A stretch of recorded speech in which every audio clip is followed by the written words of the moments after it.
जानेंगे, हम हक से जानेंगे। आरटीआई जब से लागू हुआ है, आरटीआई डाल के हम पूछ सकते हैं कहाँ कहाँ काम हो रहा है, कहाँ रुका हुआ है। आरटीआई का नारा। नमस्कार, मैं हूं अशोक श्रीवास्तव और आप देख रहे हैं जानने का हक। जी हां, जानने का हक यानी ऐसा कार्यक्रम जहां सूचना के अधिकार यानी आरटीआई से जुड़ा हर मसला उठाते हैं हम। और आज हम सूचना के अधिकार से जुड़ा वो मसला उठा रहे हैं जो आपके और हमारे लिए बेहद अहम है। हम दो मुद्दों पर आज बात करना चाहते हैं, हालांकि ये दोनों मुद्दे आपस में एक दूसरे से मिले हुए हैं। पहली बात हम आपको ये बताएं, जैसे आपको जानकारी है कि 21 अक्टूबर को डीओपीटी यानी department of personal and training ने एक सर्कुलर निकाला था। वो सर्कुलर हमारे पास है, ये बहुत अहम सर्कुलर है। इस सर्कुलर में ये कहा गया है कि जो भी विभाग हैं और तमाम जो मंत्रालयों के विभाग हैं और वो सभी लोग जो आरटीआई के तहत सूचनाएं मांगी जाती हैं, उन सूचनाओं को, जो एक बार सूचना मांग ली गई, जो दे दी गई, उन तमाम सूचनाओं को अपनी वेबसाइट पर डाल दें। ये एक अच्छा कदम कई लोगों ने माना, कई लोगों ने ऐसा माना कि इससे जो आरटीआई कानून की जो धारा 4 है, सेक्शन 4 है, उसको मजबूती मिलेगी। और आज इस मसले पर जो लोग हमारे साथ जुड़ेंगे बातचीत करने के लिए, हम उनका एक एक करके परिचय करा दें। हमारे साथ दिल्ली स्टूडियो में सुभाष अग्रवाल जी हैं। सुभाष अग्रवाल जी देश के जाने माने आरटीआई एक्टिविस्ट हैं। बहुत बहुत शुक्रिया सुभाष अग्रवाल जी आपका।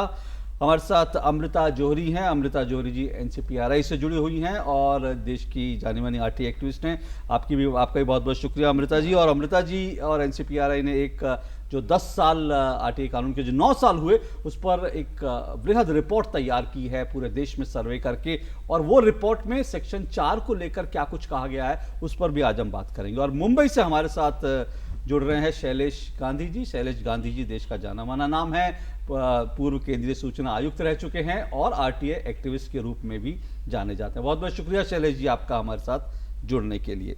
इससे पहले कि हम इस बहस को आगे बढ़ाएं, सेक्शन 4 को लेकर जो बात होती है और खासकर ये जो डीओपीटी का सर्कुलर है, इससे जुड़ी एक रिपोर्ट देख लेते हैं कि दरअसल ये सर्कुलर क्या कहता है और एक्टिविस्ट क्या कहते हैं। सेक्शन 4 सुमोटो डिस्क्लोजर करने की बात करता है। आरटीआई कानून 2005 में लागू हुआ। 120 दिन के अंदर सारे विभागों को सारी जानकारी वेबसाइट पे डालने की बात कही गई थी, पर आज भी देश का कोई भी सरकारी विभाग दावे के साथ ये नहीं कह सकता कि उसने धारा 4 के तहत सारी जानकारी वेबसाइट पर डाल रखी है। मीडिया, सोशल मीडिया, इंटरनेट जानकारी प्रदान करता है, इसके साथ ही पारदर्शिता को भी बढ़ाता है। आरटीआई कानून में साफ लिखा है कि जो भी सरकारी विभाग हैं वो सारी जानकारी वेबसाइट पर डालें, पर आज भी ऐसा नहीं होता है। डीओपीटी यानी कि department of personal and training ने पिछले दिनों एक सर्कुलर जारी किया जिसमें कहा गया कि आरटीआई आवेदकों को जवाब देने के साथ ही उस जवाब को वेबसाइट पे पब्लिक डोमेन में डाल दिया जाए। डीओपीटी की ये पहल काबिले तारीफ है, पर कितना अमली जामा पहन पाएगा ये सवालों के घेरे में है। डीओपीटी के निर्देश 1 नवंबर 2014 से लागू माना जाएगा। अब हो सकता है कि आवेदक को पोस्ट से जवाब मिलने से पहले ही उसकी जानकारी वेबसाइट पर आ जाए। पारदर्शिता की तरफ बढ़ता ये सशक्त कदम है। हालांकि इसमें सरकार ने निजता के आधार का हवाला देते हुए उन सूचनाओं को पब्लिक डोमेन में न देने की बात मान ली है जो सूचना किसी व्यक्ति विशेष से संबंधित हो या उस सूचना का आम लोगों के सरोकार से कोई मतलब न हो। सवाल ये कि आखिर विभाग में बैठा जन सूचना अधिकारी कैसे तय करेगा कि कौन सी सूचना जनहित की है या नहीं। कुछ आरटीआई आवेदकों का कहना है कि वेबसाइट पर आवेदकों का नाम डालने से डीओपीटी को परहेज करना चाहिए ताकि आरटीआई कार्यकर्ता सुरक्षित रह सके। प्रधानमंत्री नरेंद्र मोदी भ्रष्टाचार मुक्त देश चाहते हैं। रिश्वतखोरी, लेट लतीफी, फाइलों को लटका के रखना, आम आदमी को दफ्तर के चक्कर काटना, देश का आम इंसान इन सब से छुटकारा चाहता है। जिस पेंडेंसी को कम करने के लिए सरकार अब प्रयास कर रही है, यदि आरटीआई की धारा 4 को लागू कर देती तो शायद हजारों लंबित पड़े आवेदनों के आवेदकों को जवाब पहले ही मिल जाता। ऑनलाइन ऑफिस, फाइललेस ऑफिस कभी हिंदुस्तान के लिए एक सपना हुआ करता था, लेकिन अब सरकारी विभागों की सूरत बदल रही है। आरटीआई के जवाब भी अब आपको वेबसाइट पर मिलने लगे। डीओपीटी का जो निर्देश है ये भ्रष्टाचार मुक्त भारत की तरफ एक पहला कदम है। बस जरूरत है कि ये निर्देश सही तरीके से लागू हो जाए। संतोष चौधरी, दूरदर्शन न्यूज, नई दिल्ली। तो ये हमारी रिपोर्ट थी। सबसे पहले मैं शैलेश जी आपके पास आ रहा हूँ, क्योंकि कई अखबारों में आपका इस संदर्भ में जिक्र हुआ है और आपने इसका विरोध किया है कि इससे जो आरटीआई लगाने वाले लोग हैं उनकी निजता का उल्लंघन हो सकता है। क्या कहेंगे आप? सैद्धांतिक तौर पे हम आरटीआई की जब खिलाफत करते हैं तो ये कहते हैं कि आरटीआई के एग्जम्पशंस को छोड़ के और कुछ भी आप मना नहीं कर सकते हो। और मेरे ख्याल से साधारणतया लोगों के नाम अलग नहीं किए जा सकते हैं, उसको कोई एग्जम्पशन नहीं लागू होता है। कुछ आरटीआई एक्टिविस्ट ये कहते हैं, उसके मैं खिलाफ हूं। मैं ये नहीं कह रहा हूं कि नाम नहीं होने चाहिए, मैं तो कह रहा हूं ये बहुत अच्छा सर्कुलर है डीओपीटी का, और मैं बधाई देता हूं डीओपीटी को इस सर्कुलर के लिए। यानी आप कह रहे हैं कि ये उचित दिशा में उठा कदम है, ये बिल्कुल उचित दिशा में सही कदम है ये। क्योंकि मैं इसलिए कह रहा हूँ कि जब अखबारों में खबरें आई तो डीओपीटी के कुछ सूत्रों से हमारी बात हुई, वो कह रहे हैं कि जिस तरह से इसका विरोध हो रहा है उसको देखते उन लोगों का कहना है कि भाई इस पर थोड़ा सा अभी संशय है और हम लोग इस पर पुनर्विचार करेंगे। तो क्या आपको लगता है इस पर पुनर्विचार करने की जरूरत है? बिल्कुल नहीं, कतई नहीं। बल्कि एक जो बड़े नेशनल पेपर ने लिखा था उसमें किसी और के नाम पे ये लिखा था कि वो विरोध कर रहे हैं और मैं इसका समर्थन कर रहा हूं। तो वो थोड़ा उल्टा किसी ने समझ लिया मेरे ख्याल। चलिए ठीक है, ये अच्छी बात है कि आप इसका समर्थन कर रहे हैं और आपका मानना है कि इसमें किसी भी तरह के सुधार की जरूरत नहीं है और ये अपने आप में पर्याप्त एक अच्छा कदम है। और खास तौर पे मैं वापस दोहराता हूं, सैद्धांतिक तौर पे जो पारदर्शिता की बात करते हैं दूसरों को कहते हैं, वो खुद पे नहीं लागू हो तो फिर बड़ी गड़बड़ है। आई मीन कुछ मानसिकता में गड़बड़ है। जी सुभाष जी, आपकी प्रतिक्रिया इस पर? जो ये सर्कुलर निकाला है इसमें भी मैं अपने अनुभव के आधार पर बता रहा हूँ कि पब्लिक अथॉरिटीज़ को समस्याएं आ रही हैं। चाहे देखिए, समस्याएं हर एक अच्छे कदम से आती हैं, इसका ये मतलब नहीं है कि वो कदम नहीं उठाए जाएं। हर एक कानून का दुरुपयोग होता है तो इसका ये मतलब नहीं है कि देश में लॉलेसनेस पैदा कर दिया है। पर मैं एक विशेष समस्या आपको बता रहा हूँ। मैं पब्लिक अथॉरिटीज़ में आरटीआई वर्कशॉप्स हैंडल करने गया, वहाँ पे मेरे सामने शिकायत आई कि कुछ पब्लिक अथॉरिटीज़ पहले से इस मामले में पहल कर चुके हैं और ये रिस्पॉन्सेज वेबसाइट पे डाल रहे हैं। वहाँ क्या समस्या आई कि जो सूचना अधिकारी ने जवाब भेजा वो वापस लिफाफा आ गया कि ना तो इस नाम का व्यक्ति है ना कोई ये पता है, पर साथ में फर्स्ट अपील भी आ गई। तो जो वो मिसक्रिएंट पर्सन था उसने वेबसाइट पे सीपीआईओ का रिस्पांस देख के और फर्स्ट अपील डाल दी। इस तरीके के दुरुपयोग के केसेस सामने आए।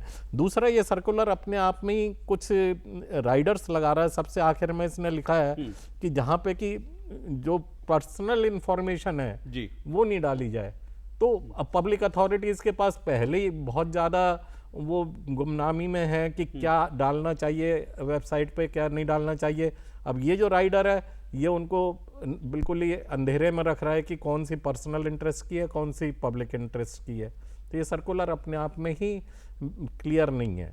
और सबसे ज़्यादा कोशिश करनी चाहिए सेक्शन 41B के कंप्लायंस की। इसका एक टाइम बाउंड पीरियड में कंप्लायंस होना चाहिए। और मेरे को तो कोई पब्लिक अथॉरिटी, आज भी मैं कई वर्कशॉप्स हैंडल करके आया, वो कहते हैं कि कोई ऐसी आदर्श पब्लिक अथॉरिटी हमें बता दो जिसने सेक्शन 41B का पूरी तरह कंप्लायंस किया हो। बिल्कुल ठीक कह रहे हैं आप। और इसके बारे में अमृता जी से ज़्यादा बेहतर कौन बता सकता है? अमृता जी, आपने इस पर पूरा काम किया। डीओपीटी जो अभी सुभाष जी ने बात उठाई, मैं वहीं से आपसे शुरू करता हूं। मैं इस सर्कुलर पर आऊंगा, लेकिन उससे पहले क्या आपको कोई भी आदर्श संस्था देश में ऐसी मिली जहां पर सेक्शन 4B को अच्छे से लागू किया? नहीं, तो ऐसी कई आदर्श स्कीमें ज़रूर मिली हैं जहाँ पे कि सेक्शन 4 जिस तरीके से लागू किया गया है वहाँ पे बहुत कुछ सीखने को है। जैसे अगर मैं आपको एग्जाम्पल के तौर पे दूँ तो अगर आप नरेगा का MIS देखेंगे, आप यहाँ से बैठ के गाँव में पता लगा सकते हैं कि हर एक जॉब कार्ड पे कितना कितना पैसा दिया गया, कितने दिन काम दिया गया नरेगा में। उसी तरह अगर आप देखें तो दिल्ली में सारे जितने भी MPs हैं, जितने भी काउंसलर हैं, उन सबके बोर्ड के खर्चे, एक एक काम का नाम, कितना खर्च हुआ, काम कब शुरू हुआ, काम कब खत्म हुआ, ठेकेदार कौन है, ये बोर्ड्स पे छापा गया है और हर एक कॉन्स्टिट्यूंसी में ये जानकारी अवेलेबल है। तो ये मैं मानती हूँ दिल्ली में ये अवेलेबल है। तो कोई एक आदर्श विभाग नहीं है, लेकिन अगर हम इन सब चीजों को अलग अलग देखें, अब आप अगर देखें कि सुभाष जी, आप सहमत है जो अमृता जी कह रही हैं? आप दिल्ली के निवासी हैं, आप जिस इलाके में रहते हैं वहाँ इस तरह के बोर्ड्स वगैरह आपने देखे हैं? इस तरह मैंने नहीं देखे। मैंने नहीं देखा। अमृता जी, ये क्योंकि मुझे भी थोड़ा सा लग रहा है कि इसमें क्या, क्योंकि बहुत सारे इलाकों में हमें लोग शिकायत करते हैं और वो आरटीआई के माध्यम में नहीं है। आरटीआई बोलता है सेक्शन 4B 1B का कंप्लायंस। वो तो जो एरिया काउंसलर हैं या जो विधायक हैं जी। वो अपनी सेल्फ पब्लिसिटी के लिए बोर्ड लगवा देते हैं, ये इस विधायक के फंड से काम किया जा रहा है, हाँ। ये इस निगम पार्षद के फंड से काम किया जा रहा है। कई जगह पे हमने ये देखा कि पब्लिक टॉयलेट्स के बाहर वॉल पेंटिंग हुई हुई है कि यहाँ पे कितना दाम है, क्या खुलने का समय है, क्या बंद होने का समय है। तो ये कुछ चीज़ें अगर हम इन एग्जाम्पल्स को उठाकर देखें और इनको अगर हम ये करें कि बाकी भी पब्लिक अथॉरिटीज़ इस प्रकार की अपना करें तो ये एक बहुत बड़ा मुद्दा बन सकता है। उसी तरीके से वॉल पेंटिंग अगर आप नरेगा की ही बात करें तो हर एक पंचायत में कि कितना खर्चा हो रहा है, मटेरियल पे कितना लेबर पे कितने दिन काम मिला है, ये सारे एग्जाम्पल्स हैं जो कि हमने स्टडी में भी पाए हैं और उनको डॉक्यूमेंट भी हमने किया है कि अगर वहां पे हो सकते हैं तो बाकी जगह पे क्यों नहीं। यदि दिल्ली में एमएलए के बोर्ड लग सकते हैं तो बाकी जगह पे क्यों नहीं। बिल्कुल, नोटिस सिर्फ निकालने से नहीं होगा, क्योंकि जो सुभाष जी ने सवाल उठाया वो ये है कि नोटिस तो ऐसे सर्कुलर निकलते हैं लेकिन उन पर जो है अनुपालन उनका नहीं होता।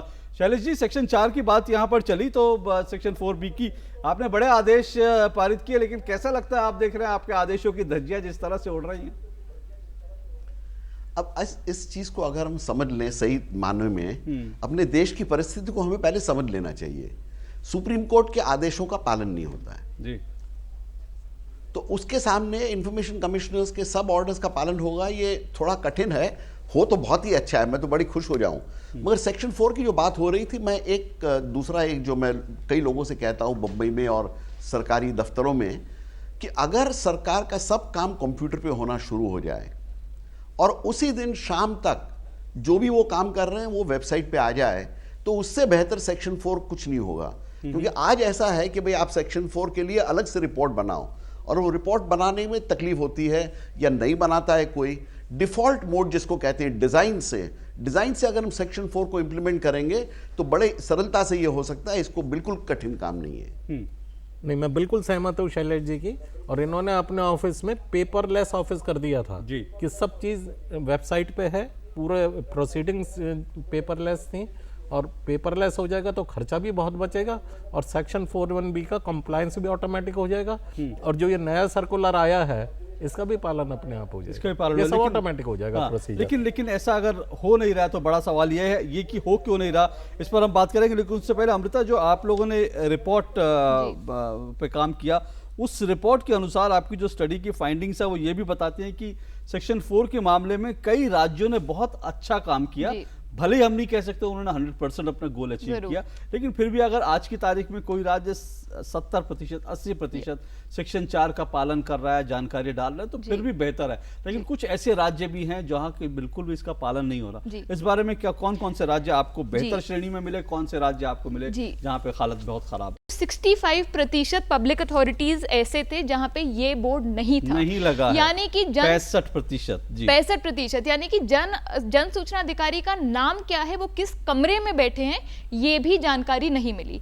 इसमें जो सबसे जो पीछे रह गए हैं वो हैं बिहार के सारे विभाग और साथ ही केंद्र सरकार के विभाग। तो यानी कि आप कह रही आरटी के मामले में केंद्र सरकार बिहार के समकक्ष खड़ा दिखाई देता जी है। एक्चुअली, और ये हमें खुद ये बहुत शॉकिंग लगा। और केंद्र सरकार में एक और प्रकार की प्रॉब्लम है, वो है कि जब आप पहुंच जाते हैं मिनिस्ट्री के हेडक्वार्टर में, वो आपको अंदर नहीं जाने देते। तो हमने बोला कि हम एक आरटीआई डालना चाहते हैं, तो जिस काउंटर पे उन्होंने हमें भेजा वहां पे यही नहीं लिखा हुआ कि सूचना के अधिकार नामक कोई कानून है, उसमें कोई पीआईओ है, उसमें कोई आरटीआई फी है, क्या प्रक्रिया, और ये सब होना बहुत जरूरी है।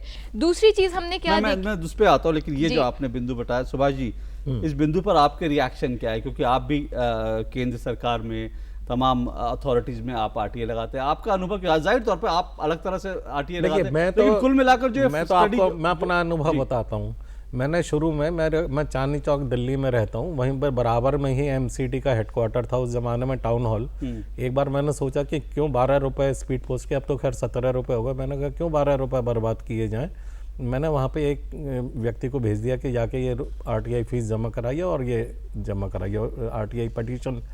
वो शाम को 5 बजे वापस आ गया, 10 बजे जाके कि जी मेरे को एक कमरे से दूसरे कमरे में भेजते रहे और आखिर में लिया नहीं, बस ये पूछ रहे क्यों करना है, क्या करना है। मैंने निश्चय कर लिया कि चाहे मेरे घर से अगले डोर पे ही पब्लिक अथॉरिटी क्यों नहीं हो, मैं स्पीड पोस्ट से आरटीआई पटिशन भेजूंगा। मैंने अमृता जी की तरीके का कोई एक्सपेरिमेंट आगे किया ही किया ही नहीं करने की। शैलेश जी, आप मुंबई की अगर बात करते हैं तो मुंबई में इस तरह के कैसे आप उदाहरण आज देखते हैं? दिल्ली में आप रह चुके हैं, बहुत कुछ देख चुके हैं, आपके पास बहुत सारे लोग अपनी पिटीशन लेकर आते थे, लेकिन मुंबई में, महाराष्ट्र की बात करें, इस मामले में वो कहाँ आपको खड़ा नजर आता है? पूरे देश भर में सरकारी दफ्तर में जब कोई नागरिक जाता है तो उसको, वो जब बाहर निकलता है तो बड़े गुस्से से बाहर निकलता है साधारणतः।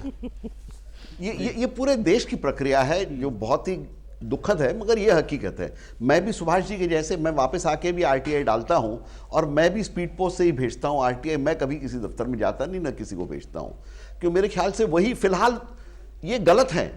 ये इस तरह का, जिस तरह लोग को के सामने पेश आते हैं सरकारी दफ्तर वाले, एकदम सरासर गलत है। इससे पहले कि मैं अमृता जी से कुछ और इस सेक्शन 4 को लेकर जो स्टडी हुई है उसके बारे में कुछ और चीज़ों पर आऊँ, सुभाष जी के कुछ एक्सपीरियंस और सुनते हैं, क्योंकि सुभाष जी एक बड़े देश के आरटीआई एक्टिविस्ट है, लेकिन इनको भी क्या क्या झेलना पड़ता है ये दिखाता है कि दरअसल आरटीआई के मोर्चे पर अभी और कितना काम करने की ज़रूरत है। सुभाष जी, देखिए, मैं माइंडसेट बताना चाहता हूँ गवर्नमेंट अथॉरिटीज़ का। 27 अगस्त 2013 को केंद्रीय सूचना आयोग की फुल बेंच ने डिपार्टमेंट पोस्ट को रिकमेंडेशन करी कि आप आरटीआई स्टैंप निकाल लीजिए, इससे सहूलियत भी होगी और जो सरकार का बड़ा खर्चा है पोस्टल ऑर्डर पे जी, कि 10 रुपए का पोस्टल ऑर्डर कैश कराने के लिए 2011-12 के आंकड़ों के अनुसार 37 रुपए 45 पैसे गवर्नमेंट को खर्च करने पड़ते थे, जो कि आज कम से कम 40-50 रुपए हो गए होंगे। पोस्टल डिपार्टमेंट ने रिकमेंडेशन भी मांग ली। मैंने जब आरटीआई लगाई कि वो स्टैंप क्यों नहीं निकला, व्यक्ति विशेष के लिए आप डाक टिकट 20 दिन के अंदर जारी कर देते हैं डिसीजन टेकन के, और इतना इंपॉर्टेंट स्टैंप क्यों नहीं निकला, तो पोस्टल डिपार्टमेंट ने जो जवाब दिया वो शॉकिंग था। वो कहते हैं कि नासिक और हैदराबाद की जो सिक्योरिटी प्रिंटिंग प्रेस है वो ये कहते हैं कि हमारे पास आरटीआई स्टैंप छापने के लिए कागज उपलब्ध नहीं है। बाप रे, कागज उपलब्ध नहीं है स्टैंप छापने, और गवर्नमेंट का करोड़ों रुपए आरटीआई फीस वसूलने में, पोस्टल ऑर्डर की हैंडलिंग में बर्बाद हो रहा है। ये एक बड़ा खुलासा इस वक्त जो सुभाष जी ने किया कि अगर प्रिंटिंग प्रेस यही कह दे कि उनके पास आरटीआई स्टैंप छापने के लिए कागज नहीं है तो इससे बड़ा दुर्भाग्यपूर्ण परिस्थिति क्या हो सकती है। शैलेश जी, आपका रिएक्शन इस पर? मैं वापस ये दोहरा रहा हूं कि हम एक एक करके तो चाहे तो 1 साल तक इस कहानी को हम कह सकते हैं कि अपनी सरकार कितनी दुर्दशा में है जी। मैं कमिश्नर रह चुका हूं, मैं देख चुका हूं कमीशन में और भी दूसरे डिपार्टमेंट्स में सचमुच दुर्दशा है, मगर अब सवाल यह है कि इसको कैसे ठीक करें। बिल्कुल। और मैं मानता हूं कि सूचना के अधिकार के तहत, मैं वापस वही दोहरा रहा हूं कि अगर कंप्यूटर पे काम करे, सेक्शन 4 ऑटोमेटिक हो जाए, अदरवाइज ये होगा कि हम अगले 5 साल के बाद भी आप जब प्रोग्राम करेंगे तो हम इसी बात पे बहस करते रहेंगे कि देखो भाई सरकारी दफ्तर में ये खराबी है, वो खराबी है। इसको डिजाइन से बदलना चाहिए, और मैं उम्मीद करता हूं कि नए प्रधानमंत्री उसको डिजाइन से बदलने की कोशिश करेंगे। नए प्रधानमंत्री ये जाहिर करेंगे, सेक्शन 4 पे वो बराबर जोर देंगे, तब जाके कुछ जबरदस्त फर्क पड़ सकता है, उसमें कोई दो राय नहीं है। जिन राज्यों ने अच्छा किया उनमें मेरे ख्याल से राजस्थान, आंध्र प्रदेश, बिल्कुल वहाँ पे सेक्शन 4 को बेहतर तरीके से, बिल्कुल हमने जाके विभाग में ये बोला कि आप अपने धारा 4 की सारी जानकारी हमें दिखाइए, हम ये इंस्पेक्ट करना चाहते हैं, हम जांचना चाहते हैं, तो क्या कोई ऐसी आपके पास फाइल या बुकलेट या रिकॉर्ड्स हैं जो कि हम जांच पाएं। उसमें आप अगर देखें तो 60% ऐसे विभाग थे जिनके पास कोई भी ऐसा रिकॉर्ड धारा 4 का उपलब्ध नहीं था। और इसमें अगर आप देखें, इसमें एक्चुअली राजस्थान और आंध्र प्रदेश में अच्छी परफॉर्मेंस रही, इसमें दिल्ली और केंद्रीय मंत्रालयों की सबसे बेकार परफॉर्मेंस रही। और यही चीज हमने इंटरनेट पे भी जांची कि एक तो है कि जब हम पहुंचते हैं तो क्या वो लोकल भाषा में अवेलेबल है कि नहीं, दूसरी चीज कि क्या ये जानकारी इंटरनेट पे है कि नहीं। इंटरनेट को अगर आप देखें तो उसमें थोड़ी सी परफॉर्मेंस बेटर है, और उसमें से एक्चुअली केंद्रीय मंत्रालयों की परफॉर्मेंस काफी इंप्रूव हो जाती है अगर आप उसमें देखें। लेकिन उसमें भी 33% ऐसे हमें मिले हैं विभाग, 23% ऐसे विभाग मिले हैं, 23%, जिसमें कि ना सूचना का अधिकार का नाम है वेबसाइट पे, ना धारा 4 की लिंक है। तो आप ये सोचिए कि 10वें साल में आज तक ऐसे विभाग हैं जिनमें कि सूचना का अधिकार कानून का नाम ही नहीं लिखा गया है। जो आपने शुरुआत की थी, आपने कहा था कि ये सिर्फ हम शिकायतें करते रहेंगे, इस तरह से होता रहेगा। कुल मिलाकर अब किस तरफ आगे बढ़े? जो आपने कहा कि ठीक है, वेबसाइट आपने कहा कि भाई इस तरह का अगर हो जाए, सरकारी कार्यालयों में जो काम होता है वो स्वतः वेबसाइट पर पब्लिश होता रहे। बहुत अच्छा सुझाव है, लेकिन सवाल है कि इसकी शुरुआत कहाँ से होगी और कैसे होगी? क्या इसके लिए जन दबाव बनाने की जरूरत है? प्रधानमंत्री के ऑफिस से। मैं कहूं, मेरे हिसाब से प्रधानमंत्री के ऑफिस से और पूरे सेंट्रल गवर्नमेंट में ये इंप्लीमेंट कर दिया जाए। 2 साल में ये इंप्लीमेंट करना मुश्किल नहीं है, और अगर ये होगा तो पूरे भारत की पारदर्शिता का एक नया स्वरूप हमें देखने मिलेगा। आजकल हम रिकॉर्ड्स बनाते हैं पेपर पे, जैसे सुभाष जी ने कहा, पेपर का पैसा खर्च करते हैं, फिर वो रिकॉर्ड इसलिए उसके लिए जगह करते हैं, और ये सब करने के बाद 1-2 साल में कहते हैं कि हमें रिकॉर्ड तो मिलता ही नहीं है। तो हम क्यों रिकॉर्ड्स रख रहे हैं, वो एक बड़ा मुद्दा है जो आरटीआई में भी बड़ी तकलीफ देता है। ये कंप्यूटर पे अगर डाल दिया जाए, न पैसे का खर्च, न पेपर का खर्च, पारदर्शिता खुद। अगर कोई टॉयलेट रोल 400 रुपए में लेगा तो दुनिया का कोई भी आदमी देख के बता देगा। बल्कि मैं कहता हूं कि 25-30% भारत का भ्रष्टाचार इससे कम हो सकता है, जो बहुत बड़ी एक फायदा हो सकता है। बिल्कुल, एक झटके में आप कह रहे हैं 25-30% प्रधानमंत्री करें, केंद्रीय सरकार करे, और सब सरकारों को उसका उदाहरण दे। बिल्कुल, बड़े दुख के साथ कहता हूं, केंद्रीय आयोग में मैंने, जैसे सुभाष जी ने कहा, ये शुरू किया, मगर मेरे जानने के बाद केंद्रीय आयोग ने भी उसे छोड़ दिया। तो अभी इसका तो बिल्कुल ये दुख की बात है। केंद्रीय सूचना आयोग की स्थिति। शुक्रिया आपका सुभाष जी। मैं आपको विदा देना चाहूंगा मुंबई में। एक आखिरी कमेंट में अमृता जी से जरूर लूंगा। अमृता जी, इस पूरी फाइंडिंग के बाद क्या निचोड़ पे, क्या नतीजे पे निकला जा सकता है? एक आम आदमी किस नतीजे पे निकले? जहाँ तक कि जो स्टडी का निकला है, इसमें हमें 2-3 चीज़ें बहुत ज़रूरी निकल के आई हैं। एक तो ये कि जहाँ पे धारा 4 के ऊपर शिकायत आती है नॉन कंप्लायंस की, वहाँ पे कमीशन स्ट्रिक्ट एक्शन ले, और इस प्रकार का एक्शन ले जो कि बाकी लोग भी देखें और सोचें कि नहीं, अगर इस प्रकार का एक्शन लिया जा रहा है तो हमें खुद ही इस पर चौकन हो जाना चाहिए। अगर आप असम की बात करेंगे तो असम में जितनी भी हमने पब्लिक अथॉरिटीज़ देखी, किसी भी पब्लिक अथॉरिटी पे आरटीआई का लिंक ही नहीं है। और ये 1-2 की नहीं मैं बात कर रही हूँ, ये असम की मैं स्थिति बता रही हूँ, एक राज्य की स्थिति बता रही हूँ। इसको लेके बहुत जरूरी है कि हम ये ठीक करें। बिल्कुल सही बोला शैलेश जी ने कि पीएमओ के ऑफिस से शुरू करें, लेकिन सूचना आयोगों को भी ये बिल्कुल शुरू करना पड़ेगा। केंद्रीय सूचना आयोग की वेबसाइट का जब हमने एनालिसिस करा तो उसमें उन्होंने क्या करा हुआ है कि उन्होंने जितनी भी पेंडिंग अपील्स और कंप्लेंट्स हैं और जितनी भी डिस्पोज की गई है उन सबको ऑनलाइन डाला है नाम के हिसाब से। लेकिन वहां पे अगर आप वेबसाइट पे देखेंगे तो एक कोई कमिश्नर है जिनका उन्होंने केवल नाम लिखा है मिस्टर CIC। उनके सामने आज की डेट में 8000 उन्होंने पेंडेंसी दिखाई है, और ये दिखाया कि 2005 से लेके आज तक एक भी डिस्पोजल नहीं हुआ। केंद्रीय सूचना आयोग की भी बात करें तो वहां पर भी स्थिति ठीक नहीं है। केंद्र सरकारों की और बात जो ये 21-10 का सर्कुलर है, हाँ। उसमें भी मैं अमृता जी की बात से सहमत हूँ। अगर इसी तरीके से रिस्पॉन्सेज को डाल दिया जाएगा तो उससे कोई पर्पज नहीं सॉल्व होगा, क्योंकि इसे कौन स्टडी करेगा? उसका तरीका ये होना चाहिए कि अगर मैं ऑनलाइन जाके बोलूं विडो पेंशन, तो मुझे उसके बारे में जितनी आरटीआई लगी है सब जानकारी। और इससे अच्छा तो ये होगा कि जिस सब्जेक्ट मैटर पे सबसे ज्यादा आरटीआई पिटीशन आए उन सबको सुओ मोटो सेक्शन 41B में डालते रहे। एक्चुअली ये हमारी एक रिकमेंडेशन भी है कि 6 महीने या 1 साल में पब्लिक अथॉरिटी जितनी आरटीआई आ रही है उन सबका एक एनालिसिस करें, जिन मुद्दों पे बार बार आरटीआई आ रही है, क्योंकि सेक्शन 41B में आप एडिशनल मैटर्स भी प्रिस्क्राइब कर सकते हैं। जब तक सेक्शन 4 ठीक से लागू नहीं होगा हम लगातार ये मुद्दा उठाते रहेंगे और उम्मीद करेंगे कि जो तमाम आरटीआई एक्टिविस्ट हैं देश के वो सब भी इस मुद्दे को उठाते रहेंगे। जैसे अमृता जी ने, NCPRI ने इस मुद्दे को उठाया, सुभाष जी अक्सर इसको लेकर लड़ाई लड़ते रहते हैं। बहुत बहुत शुक्रिया सुभाष जी आपका, और अमृता जी आपका भी जो हमारे साथ जुड़ने के लिए। तो ये आज हमने इस मुद्दे पर बात की DOPT के सर्कुलर और सेक्शन 4 को लेकर। इस बीच देश भर में आरटीआई को लेकर जो कुछ होता रहा वो समेट के ला रहे हैं हमारे संवाददाता आरटीआई इस हफ्ते में। पिछले दिनों एक महाराष्ट्र की खबर है। महाराष्ट्र में जो ACB यानी कि एंटी करप्शन जो ब्यूरो है उसको भी आरटीआई कानून से बाहर कर दिया गया। जब प्रदेश भर के जो आरटीआई कार्यकर्ता हैं, सामाजिक कार्यकर्ता, उन्होंने पत्र लिखे राज्यपाल महोदय को, और राज्यपाल महोदय से पत्र लिखा और कहा कि जो सेक्शन 24 है, जो धारा 24 है, उसमें साफ लिखा है कि सिर्फ सुरक्षा संगठन ही आरटीआई कानून से बाहर रहेंगे, जबकि जो ACB है वो एक जांच एजेंसी है, वो जांच एजेंसी को आरटीआई कानून में शामिल किया जाए। तब राज्यपाल महोदय ने ACB को यानी कि जो एंटी करप्शन ब्यूरो है उसको आरटीआई कानून के तहत फिर लाके खड़ा कर दिया। अब सबसे बड़ा सवाल ये उठता है कि जब कानून में साफ लिखा है कि सिर्फ सुरक्षा संगठन ही आरटीआई कानून से बाहर रहेंगे, तो चाहे CBI हो या ACB हो, वो बार बार क्यों प्रयास कर रही हैं कि वो सूचना का अधिकार कानून से बाहर रहें?